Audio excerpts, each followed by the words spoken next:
1 अप्रैल को छत्तीसगढ़ सरकार ने 2 कार्यों की शुरुआत की। सबसे पहला, आज से प्रदेश व्यापी आर्थिक व सामाजिक सर्वे का कार्य सरकार ने शुरू किया। साथ ही दूसरा, छत्तीसगढ़ सरकार ने आज से ही छत्तीसगढ़ के पंजीकृत बेरोजगारों को बेरोजगारी भत्ता प्रदान किए जाने की भी शुरुआत की। दोनों ही योजना को शुरू करने वाले प्रदेश के मुख्यमंत्री भूपेश बघेल ने कहा कि सर्वेक्षण से आवास, रसोई गैस और शौचालय की उपयोगिता वाले परिवारों की सूची बनेगी। उन्होंने कहा कि इस सर्वेक्षण में 2011 की जनगणना में छूटे लोगों को भी शामिल किया जाएगा और उन्हें आवास प्रदान किया जाएगा। इसके लिए सरकार ने 3200 करोड़ का प्रावधान रखा है। जो आर्थिक सामाजिक सर्वे टीम है वो गांव-गांव पहुंच चुकी है, जिसके माध्यम से जो आवासहीन हैं या जो लोग गैस सिलेंडर का, रसोई गैस का उपयोग करते हैं, शौचालय की स्थिति क्या है, इस सबकी सर्वे की जाएगी। और जो 2011 के सर्वे सूची में जिनका नाम छूट गया था,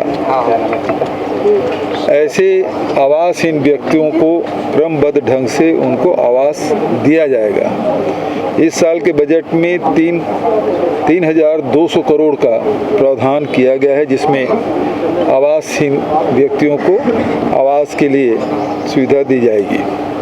इसी तरह सरकार ने बेरोजगारी भत्ता प्रदान करने की शुरुआत करते हुए 4 हितग्राहियों को चेक भी वितरित किया।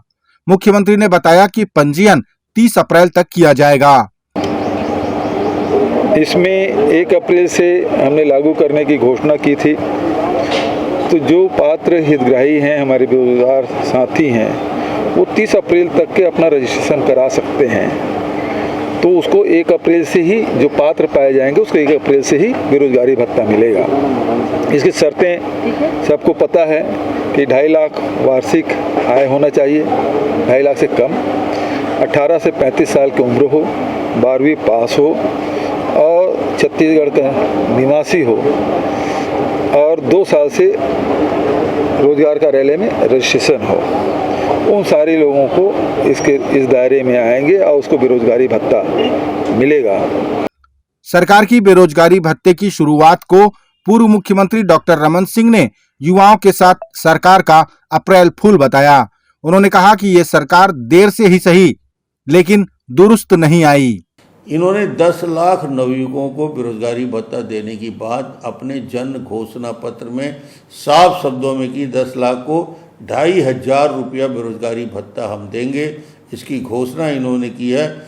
और इन्होंने राशि क्या रखी है, अप्रैल फूल इसलिए बोल रहा हूँ मैं कि नवयुवकों के साथ इस चुनावी वर्ष में इससे बड़ा मजाक क्या हो। 250 करोड़, यदि 1 साल के लिए भी राशि यदि आप 10 लाख नवयुवकों के लिए रखना चाहते हो तो कम से कम 3,000 करोड़ रुपया बजट में रखोगे तो नवयुवकों को ये राशि मिलेगी। 250 करोड़ रख के ही उन्होंने बता दिया उनकी मंशा क्या है। बस्तर के नारायणपुर और दंतेवाड़ा के बीच चलने वाली बस को नक्सलियों ने आग के हवाले करके एक बार फिर अपनी उपस्थिति दर्शा दी है। प्राप्त जानकारी के अनुसार मालवाही और बोडली सीआरपीएफ कैंप के बीच घोटिया चौक में यह घटना हुई। इस घटना में बस के अंदर 21 यात्री थे जो सुरक्षित बताए जा रहे हैं। आगजनी की इस घटना की जिम्मेदारी डिविजनल कमेटी ने पर्चे फेंक कर ली है। इस रूट पर यह बस सेवा 1 महीने पहले ही शुरू की गई थी। बेरोजगारी भत्ते को लेकर भारतीय जनता पार्टी ने आरोप लगाते हुए राज्य के युवाओं को सरकार द्वारा छलने की बात कही गई। भारतीय जनता पार्टी के मीडिया सह प्रभारी अनुराग अग्रवाल ने कहा कि 1 अप्रैल से सिर्फ पंजीयन की शुरुआत हुई है, न कि भत्ता देने की। उन्होंने कहा कि सरकार सिर्फ 12वीं पास को ही बेरोजगार मान रही है। 1 अप्रैल से बेरोजगारी भत्ता ये वास्तव में दे नहीं रहे। 1 अप्रैल से ये बेरोजगारी भत्ता का पंजीयन कर रहे हैं। अब इसमें दुर्भाग्य ये है कि ये पंजीयन ऑनलाइन होगा, ऑफलाइन पंजीयन होगा नहीं। मतलब जिन क्षेत्रों में कनेक्टिविटी नहीं है या जिसको ऑनलाइन भरने नहीं आता वो ऑनलाइन भरने का पैसा देगा। दूसरी बात, इन्होंने योग्यता रखी है कि 12वीं पास व्यक्ति को ही बेरोजगारी भत्ता मिलेगा।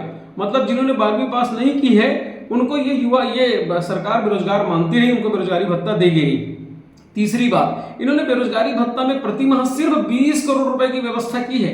जबकि इनके जन घोषणा पत्र के लिए तो प्रति माह इनको इससे 100 गुना ऊपर 2,500 करोड़ के आसपास की व्यवस्था करनी चाहिए।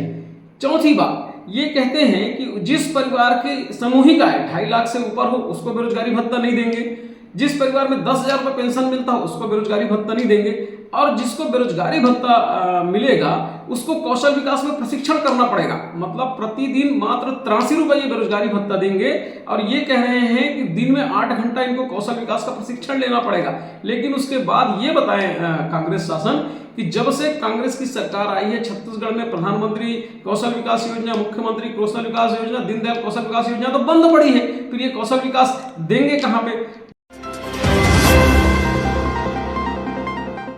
31 मार्च को पूर्व मंत्री व विधायक सत्यनारायण शर्मा ने कांग्रेस के राष्ट्रीय नेता राहुल गांधी को राष्ट्रपुत्र कहा, जिसे लेकर भाजपा ने इसे चाटुकारिता और परिवार प्रेम जैसी टिप्पणियां की। मुख्यमंत्री भूपेश बघेल ने इस राष्ट्रपुत्र वाले बयान पर कहा कि सभी भारत माता के ही बच्चे हैं, इसमें नई बात क्या है और कोई विवाद नहीं होना चाहिए। हम सब भारत माता के पुत्र पुत्रियां हैं, ये हमारे भारत माता की बेटियां मेरे सामने खड़ी है और हम सब भारत माता के बेटे हैं। तो राहुल गांधी भी इस देश के पुत्र हैं, इसमें विवाद किस बात का है? कोरबा जिले के जंगल में वन विभाग ने 11 फीट लंबे किंग कोबरा का रेस्क्यू किया और उसे सकुशल जंगल में छोड़ दिया। जानकारी के अनुसार ग्रामीणों ने इस किंग कोबरा को देखा और वन विभाग को इसकी सूचना दी। फिर कोरबा के डीएफओ अरविंद पीएम ने पर्यावरण संरक्षण की संस्था की मदद से उस किंग कोबरा का रेस्क्यू किया। 11 फीट के किंग कोबरा का कोरबा में पाया जाना अपने आप में विशेष है। इस रेस्क्यू में वन विभाग के अधिकारी व कर्मचारी भी शामिल रहे। और निश्चित ही ये हमारे कोरबा और पूरे प्रदेश के लिए खुशी का विषय है कि हमारे क्षेत्र में बहुतायत पे ये किंग कोबरा पाए जाते हैं जिनको संरक्षण की आवश्यकता है, और लोग इनको बचाने का प्रयास कर रहे हैं और आगे भी इनको लगातार विभाग इनको बचाने का प्रयास करता रहेगा। साथ ही आमजनों से यही अपील रहेगी कि इन जीवों को बचाने का प्रयास करें, इन जीवों को मारे नहीं। महासमुंद जिले की पुलिस को एक बार फिर गांजे की खेप पकड़ने में सफलता मिली। प्राप्त जानकारी के अनुसार इस बार मुरमुरे के बीच गांजे की तस्करी हो रही थी, जिसे पुलिस ने पकड़ा। मुखबिर की सूचना पर घेरेबंदी की गई, लेकिन उसे तोड़कर भागने की कोशिश में आरोपी विफल हुए और उन्हें गिरफ्तार कर लिया गया। पुलिस ने इस दौरान आरोपियों के कब्जे से 7 क्विंटल गांजा बरामद किया। दोनों आरोपी मध्य प्रदेश के सतना जिले के हैं और दोनों ड्राइवर व खलासी हैं। अभी जो गांजा जो स्वराज माजदा में पकड़ा गया है 7 कुंटल, ये गांजा संबलपुर से लाया जा रहा था और सतना लेके जा रहे थे। अभी फिलहाल इतना पता चला है कि ये जो गाड़ी है बाबा ट्रांसपोर्ट कंपनी की है, और इसमें इस संबंध में भी हम पता लगा रहे हैं कि गाड़ी मालिक का इसमें क्या रोल है। अगर वो होगी तो उसके विरुद्ध भी कार्रवाई करेंगे। भारतीय जनता पार्टी के नेता व पूर्व कलेक्टर ओपी चौधरी ने कहा कि कांग्रेस पार्टी को महात्मा गांधी और भीमराव अंबेडकर से माफी मांगनी चाहिए, न कि उनकी प्रतिमा के सामने बैठकर धरना देना चाहिए। चौधरी ने कहा कि एक तो राहुल गांधी की तुलना राष्ट्रपिता से करना, जो एक जाति विशेष को लेकर टिप्पणी के चलते सजा के अधीन हो, ऐसे में तो कांग्रेस को इनसे माफी मांगनी ही चाहिए। इस नकली और तुच्छ गांधी की तुलना महात्मा गांधी जी से करके कांग्रेस ने महात्मा गांधी जी का अपमान किया है, राष्ट्रपिता का अपमान किया है। इसके लिए उन्हें राष्ट्रपिता महात्मा गांधी जी से माफी मांगनी चाहिए। वहीं दूसरी ओर राहुल गांधी के कृत्यों के लिए न्यायपालिका ने संविधान सम्मत ढंग से ओबीसी वर्ग के अपमान के लिए राहुल गांधी को दोषी ठहराते हुए सजा दिया है। उसका ये खुलेआम न्यायपालिका की अवहेलना कर रहे हैं, उसका अपमान कर रहे हैं, जो संविधान निर्माता बाबा साहेब अम्बेडकर जी का अपमान है। भारतीय जनता पार्टी के राष्ट्रीय अध्यक्ष जेपी नड्डा छत्तीसगढ़ के सभी सांसदों की बैठक लेकर जनता के बीच जाने की रणनीति बना रहे हैं। जानकारी के अनुसार सभी सांसद केंद्र सरकार की योजनाओं को लेकर जनता से रूबरू होंगे। मुख्यमंत्री भूपेश बघेल ने भारतीय जनता पार्टी की इस योजना पर कहा कि केंद्र सरकार की कोई उपलब्धि नहीं है, वह सभी क्षेत्रों में नाकाम रही है। उपलब्धि क्या है भारत सरकार की? नोटबंदी, जीएसटी, महंगाई, बेरोजगारी, और नफरत फैलाने की। लगातार यही उपलब्धि इनकी रही है। इसके खिलाफ भारत जोड़ो यात्रा में राहुल गांधी जी पद यात्रा किए, लाखों लाख लोग उस यात्रा से जुड़े हैं, उससे भयभीत होके ये कार्यक्रम लिए हैं। आखिर किसानों के बीच में क्या, किस बात को लेके जाएंगे? क्या आय दुगनी हो गई? क्या 2 करोड़ लोगों को रोजगार मिल पाया? क्या महंगाई कम हुई?